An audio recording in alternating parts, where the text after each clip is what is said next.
everyone, I hope you're all well.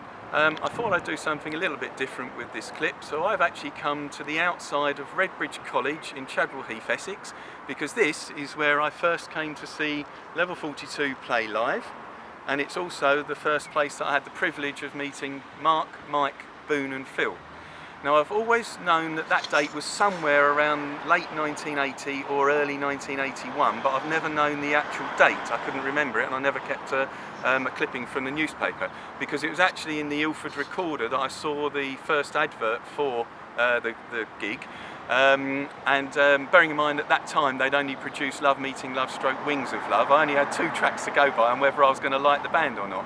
But obviously now, 35 years later, I think the answer was yes. So what I did was I rang somebody at the Ilford Recorder, a lovely young lady called Rosie, and when she answered the phone, she said, "Why do you want to find the date of this gig?"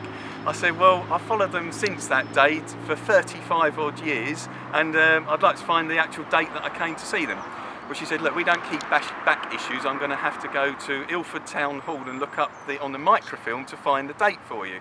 But anyway, we chatted a little bit more. She looked up my first clip on YouTube, and she said, "Do you know what? I think this story's great. I'd like to put you in the local paper." So Rosie's coming round on Tuesday, hopefully with a copy of the original advert. And if you live in the Havering and Redbridge areas, you're going to see my mush in the local paper in a couple of weeks' time. Now, on Friday, I actually got supplied the date anyway, because Paul Waller has recently purchased the memoirs of Andy Sojka, and I do hope I've pronounced his surname correctly.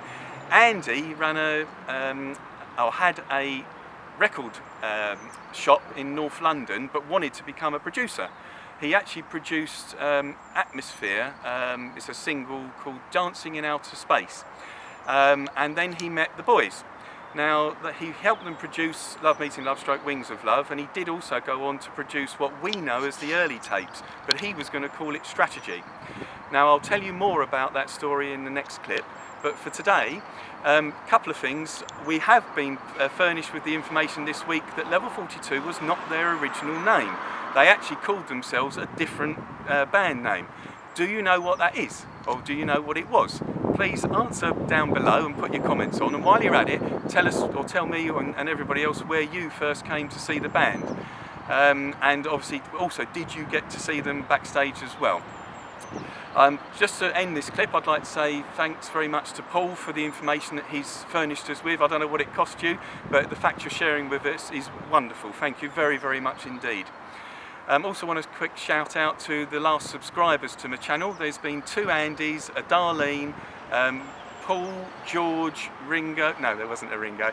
But also, funny enough, there's a guy called Kenny G, believe it or not. Now, if it is the real Kenny G, I've always loved Songbird. Anyway, I hope you like the clip again. And as I said, next week I'll give you the name of the original band's name. And I'll tell you a little bit more about the memoirs that we've unearthed this week from Andy. As you know, I always like to end these clips. Bye-bye, everybody. Bye-bye.